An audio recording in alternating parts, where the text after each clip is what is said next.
Hello everyone, welcome to my channel We Will Win Victory Classes। तो आज का हमारा टॉपिक है coordination the essence of management. आपका चैप्टर जल्दी ख़त्म होने वाला है, फर्स्ट चैप्टर। तो स्टार्ट करेंगे बिना कुछ बात करें। आज हम पहले टॉपिक स्टार्ट करेंगे, बात एंड में करेंगे। तो coordination the essence of management. Coordination means तालमेल बैठाना। ठीक है, हमें पता है कि मैनेजमेंट में कितनी सारी एक्टिविटीज़ होती हैं, कितने सारे फंक्शंस होते हैं। सारी एक्टिविटीज़ एक दूसरे से क्या है, कनेक्टेड है। सारी एक्टिविटी एक दूसरे से इंटर रिलेटेड है। तो सारी एक्टिविटीज़ का प्रॉपर काम करना बहुत ज़्यादा ज़रूरी है। जैसे कि हमने देखा था कि मैनेजमेंट की 5 फंक्शंस हैं: planning, organizing, staffing, directing and controlling. और ये कंटिन्यूस प्रोसेस है। अगर इन फंक्शंस के बीच में प्रॉपर कोऑर्डिनेशन नहीं हुआ, या जो मैनेजर्स अगर इन प्रॉपर कोऑर्डिनेशन नहीं बिठा पाए पांचों फंक्शंस के बीच में, तो हम क्या कहेंगे कि यहाँ पर क्या है, मैनेजमेंट की कमी है। There is a lack of management. ऐसी बहुत सारी एक्टिविटीज़ होती हैं ऑर्गेनाइजेशन में।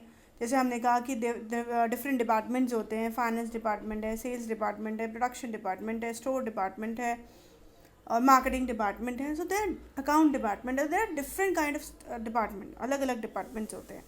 तो अगर वही डिपार्टमेंट्स आपस में प्रॉपर तालमेल नहीं बिठा पाए तो क्या होगा, तो मैनेजमेंट की कमी होगी और कहीं ना कहीं आपके जो गोल्स हैं वो अचीव नहीं होंगे।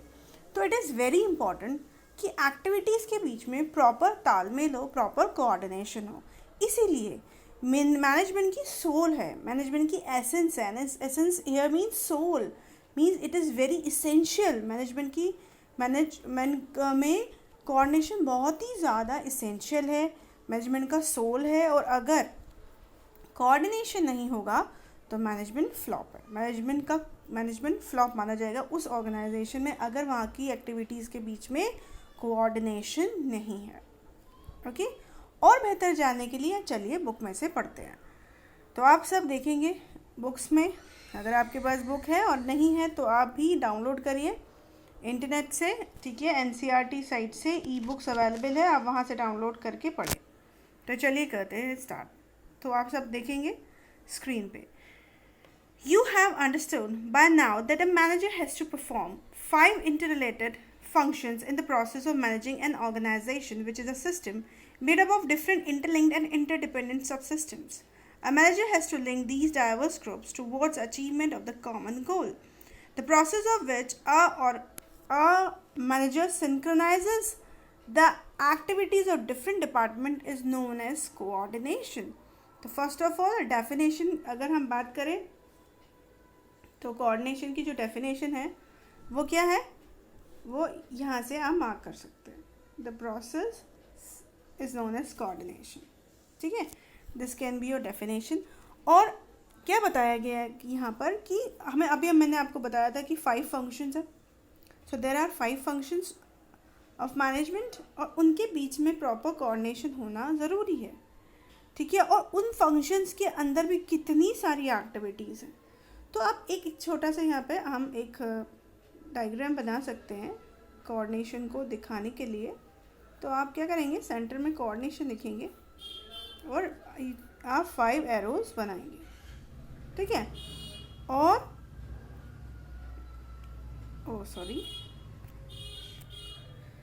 तो आप जो आपके फंक्शंस हैं उनको आप कॉर्नर्स पे, सारे जो 5 कॉर्नर्स हैं वहाँ लिखेंगे: planning, organizing, staffing, directing and controlling. ठीक है, ओके। सो ऐसे आप बनाएंगे इसके साइड में 5 फंक्शंस के नाम, और ये जो एरो हैं इनको आप इस तरह बनाएंगे। मतलब जो एरोज हैं वो ऐसे होने चाहिए। ठीक है, फंक्शंस को फंक्शन की तरफ भी और कोऑर्डिनेशन की तरफ भी। ठीक है, तो आपने क्या करना है, सेंटर में कोऑर्डिनेशन लिखना है और प्रॉपर बनाइएगा। मैं तो स्क्रीन पे बना रही हूँ तो रफली बन रहा है, जब प्रॉपर बनाएंगे तो अच्छा बनेगा, प्रॉपरली बनाएंगे आप। ठीक है, सेंटर में कोऑर्डिनेशन और 5 एरोज, और 5 एरोज में उन फंक्शंस के नाम। आप चाहें तो इन फंक्शंस में एक और चीज़ आप कर सकते हैं, जैसे प्लानिंग आपने लिखा, ऑर्गेनाइजिंग लिखा, स्टाफिंग लिखेंगे आप, यहाँ डायरेक्टिंग लिखेंगे और कंट्रोलिंग लिखेंगे। ये यहाँ पर भी आप एरोज बना सकते हैं ऐसे, ठीक है। लेकिन ये एरोज जो होने चाहिए ये इस तरफ मूव करेंगे क्योंकि ये प्रोसेस दिखा रहा है, ठीक है। इस तरफ मूव करके आप बनाएंगे, ठीक है। मैं ऐसे फिगर्स भी डालूंगी आपके लिए जो आप कंसेप्ट के नीचे बना सकते हैं। इन फिगर्स को भी आप डाला जाएगा, ठीक है। जैसे जैसे हम आगे बढ़ेंगे इन पर भी काम करेंगे कि किस आंसर में किस तरह का आप डायग्राम बना सकते हैं। ओके, सो क्या पढ़ा हमने? वो कह रहे हैं कि आप समझ चुके हैं, मैनेजमेंट का पूरा पढ़ के आए हैं कि मैनेजमेंट के अंदर 5 इंटर रिलेटेड फंक्शंस हैं, ठीक है। और उसके अंदर भी there are different kind of interlinked and interdependent subsystems है, ठीक है। प्लानिंग ऑर्गेनाइजिंग के अंदर भी बहुत सारे सिस्टम है जो हमें उस प्लानिंग को पूरा करने के लिए बहुत सारी एक्टिविटीज़ करनी पड़ती हैं। तो a manager has to link these diverse groups towards achievement of common goals. अब मैनेजर को क्या करना है? अब इतनी सारी एक्टिविटीज़ है, इतने सारे ग्रुप्स हैं और अलग तरह के, उन सबके बीच में क्या करना है? लिंक बैठाना, राइट। उनके बीच में एक प्रॉपर लिंक बैठाना है। और अगर वो लिंक सही से बैठ गया तो मीन्स प्रॉपर कोऑर्डिनेशन है, और नहीं बैठा तो हम क्या करेंगे? यहाँ पर कोऑर्डिनेशन नहीं है, right. So the process by which a manager synchronises the activities, एक ऐसा प्रोसेस जहाँ पर मैनेजर एक्टिविटीज़ को सिंक्रोनाइज कर रहा है डिफरेंट डिपार्टमेंट्स की, वो क्या है? वो है coordination. So coordination, okay. Next देखते हैं, coordination is the force that binds all other functions of management, ठीक है। फोर्स है, जैसे मैंने आपको एरो बताया ना, दोनों साइड बताना है, तो एक ऐसा फोर्स है जो मैनेजमेंट के फंक्शन को बाइंड कर रहा है ना सॉरी, इकट्ठा बाइंड कर रहा है, ठीक है, इकट्ठा कर रहा है। It is a common thread, ये एक धागा है। It is a common thread that runs through all the activities, जितनी भी एक्टिविटीज़ है उनमें वो ये एक धागा चलता है। अगर इस धागे पे वो सारी एक्टिविटीज़ चलेंगी तो प्रॉपर कोऑर्डिनेशन हो जाएगा, प्रॉपर मैनेजमेंट हो जाएगा। तो it is a common thread. ये सारी लाइन्स आप अपने आंसर में यूज़ करेंगे तो आपके आंसर्स बहुत अच्छे होंगे, है ना। तो आप ये क्या है? It is a common thread that runs through all activities such as purchase, production, sales and finance to ensure continuity in the working of the organization. तो इतने सारे डिपार्टमेंट्स हैं ना, वो अलग अलग फंक्शन कर रहे हैं। तो अगर कोऑर्डिनेशन का जो धागा है, कोऑर्डिनेशन का जो धागा है हर एक एक्टिविटी में जाएगा। It means what? It means कि हर एक डिपार्टमेंट में प्रॉपर कोऑर्डिनेशन है, सब आपस में एक दूसरे के साथ प्रॉपर सिंक्रोनाइज कर रहे हैं, तालमेल बिठा रहे हैं। तो क्या होगा? जो स्मूथ फंक्शनिंग होगी, कंटिन्यूटी चलती रहेगी, मतलब जो एक्टिविटीज़ हैं वो कंटिन्यूस चलती रहेंगी, है ना, उनमें कोई भी रुकावट नहीं आएगी। ओके, आगे देखेंगे। Coordination is sometimes considered a separate function of management. कभी कभी कोऑर्डिनेशन को एक मैनेजमेंट का एक सेपरेट फंक्शन भी बोला जाता है। It is however the essence of management for achieving harmony among individual efforts towards accomplishment of common और ग्रुप गोल्स। लेकिन हम कह सकते हैं कि ये एसेंस है मैनेजमेंट का, क्योंकि ज़रूरी है कि इतने सारे एफर्ट्स हैं, इंडिविजुअल एफर्ट्स हैं, अगर उन सब के बीच में हार्मोनी नहीं होगी तो गोल्स अचीव कैसे होगा। इसलिए कोऑर्डिनेशन क्या क्रिएट करता है? It creates the harmony among individual efforts. It creates the harmony, achieving harmony among individual efforts towards the accomplishment of the common goals, right? तो ये क्या कर रहा है? ये efforts के बीच में harmony create करता है कि हम सारे लोगों को मिलकर ऑर्गेनाइजेशन के गोल्स को अचीव करना है, इसलिए हम सारी एक्टिविटीज़ के बीच में कोऑर्डिनेशन होनी चाहिए, right? Each managerial function is an exercise contributing individually to coordination. Coordination is implicit and inherent in all functions of an organization. क्योंकि हर एक managerial function में क्या होनी चाहिए? कोऑर्डिनेशन होनी चाहिए, है ना। हर एक फंक्शन अपने आप में कोऑर्डिनेशन को प्रमोट करेगा, और कोऑर्डिनेशन एक अंदरूनी, कह सकते हैं फंक्शंस के अंदर होता है, राइट। मीन्स हर एक फंक्शन करते समय हमें कोशिश करना है कि हमारे डिपार्टमेंट में भी कोऑर्डिनेशन हो, एज वेल एज हमें दूसरे डिपार्टमेंट के साथ भी कोऑर्डिनेशन बिठाकर चलना है, right. The process of coordinating the activities of an organization begins at the planning stage itself. Top management plans for the entire organization. अब वो आपको बता रहे हैं कि किस तरह फंक्शंस के अंदर कोऑर्डिनेशन होती है। तो सबसे पहले वो कह रहे हैं कि जो प्लानिंग से स्टार्टअप होता है ना, तो सबसे पहले क्या होता है, तो कह रहे कोऑर्डिनेशन का जो प्रोसेस है वो ऑर्गेनाइजेशन में स्टार्ट हो जाता है प्लानिंग स्टेज से ही, है ना। टॉप मैनेजमेंट प्लान करता है for the entire organization. According to these plans the organizational structure is developed and start. उसके बाद स्ट्रक्चर बनता है जो कि ऑर्गेनाइजिंग वाला फंक्शन हो गया, और उसके बाद क्या होता है, स्टाफिंग होती है। स्टाफ मतलब ह्यूमन बींग अलॉट किए जाते हैं, रिक्रूट किए जाते हैं।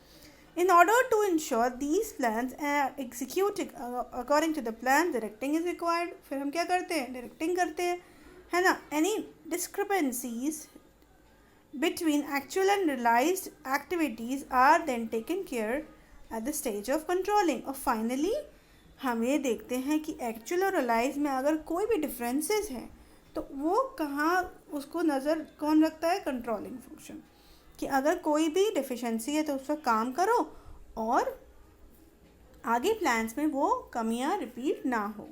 तो इस तरह हर एक फंक्शन के अंदर क्या आ गई, कोऑर्डिनेशन। ओके सो आगे देखेंगे, it is through the process of coordination. Sorry for the disturbance. चलिए आगे देखते हैं।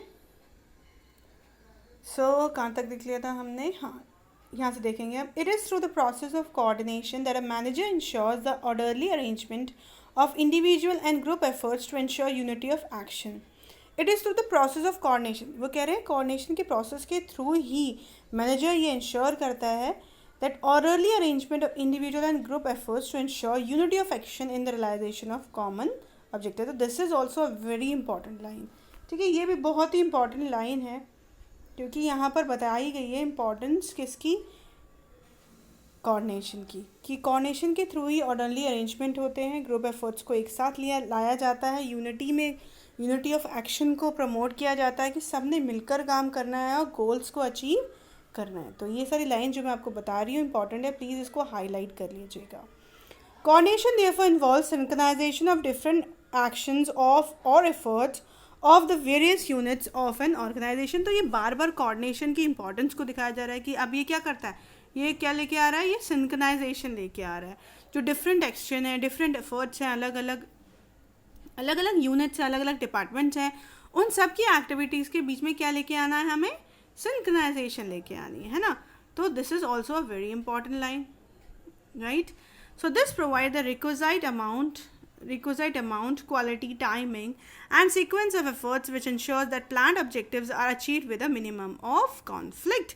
So अगर ये सारी चीज़ें फॉलो हो रही हैं तो सारी चीज़ें फॉलो हो रही हैं तो हमें क्या मिलेगा, जितना हमें अमाउंट में प्रोडक्शन चाहिए वो मिलेगा, क्वालिटी अच्छी मिलेगी, टाइम पर काम होंगे, सीक्वेंस में एफर्ट्स होंगे, जिससे जो हमारे ऑब्जेक्टिव्स हैं वो ईजिली अचीव होंगे विदाउट एनी कॉन्फ्लिक्ट, ठीक है। बिना किसी प्रॉब्लम के, बिना किसी रुकावट के हमारे गोल्स अचीव होंगे, ऑर्गेनाइजेशन के गोल्स अचीव होंगे अगर क्या है, coordination. If there is a proper coordination the goals will be easily achieved, right?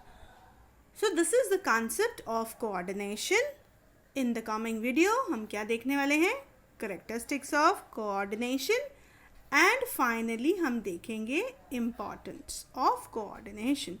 So boards में coordination the essence of management करके क्वेश्चन बहुत आ जाता है, केस स्टडी के फॉर्म में भी आ सकता है, ठीक है। एक केस स्टडी का मतलब जो मैंने अभी हमें बात कर रहे हैं कि एक्टिविटीज़ के बीच में कोऑर्डिनेशन होना ज़रूरी है, तो ऐसे एक एग्जांपल आ जाएगा कि एक XYZ कंपनी है, डिफरेंट डिपार्टमेंट्स हैं और वो आपस में सिंक्रोनाइज नहीं कर रहे हैं। जैसे कि यहाँ पे आपको अपकमिंग वीडियो में मैं आपको ये एक पिक्चर है यहाँ पर NCERT बुक में दिख रही है आपको स्क्रीन पे, इसको समझाऊंगी। तो ऐसे ही कुछ एग्जांपल आ सकता है कि स्टोर रूम में स्टॉक फुल है, ठीक है, प्रोडक्शन में नो स्टॉक है, तो और अकाउंट डिपार्टमेंट में आपको दिख रहा है कि अकाउंट मैनेजर पैसा लेके ही चला गया कंपनी का। तो इस तरह का एग्जांपल है ये, और इसी तरह का एग्जांपल लेके मतलब केस स्टडी बनती है और फिर आपसे पूछा जाता है कि यहाँ पे क्या चीज़ नहीं है, व्हाट इज़ एब्सेंट, है ना। तो इस तरह की केस स्टडीज़ आ जाती हैं। ओके, वो सारी चीज़ें हम करेंगे, मैं पूरी कोशिश करूँगी कि आपकी बेस्ट प्रिपरेशन हो आपके बोर्ड एग्ज़ाम के लिए, ठीक है। लेकिन मुझे आप फीडबैक ज़रूर शेयर करिए, वीडियोस आपको कैसी लग रही हैं, और वीडियोस को ज़्यादा से ज़्यादा शेयर करिए, ठीक है। अपने फ्रेंड्स को बताइए इन वीडियोस के बारे में, जिससे वो भी इस कंटेंट की अच्छे से प्रिपरेशन कर सकें। Okay, thank you very much, see you in the coming video.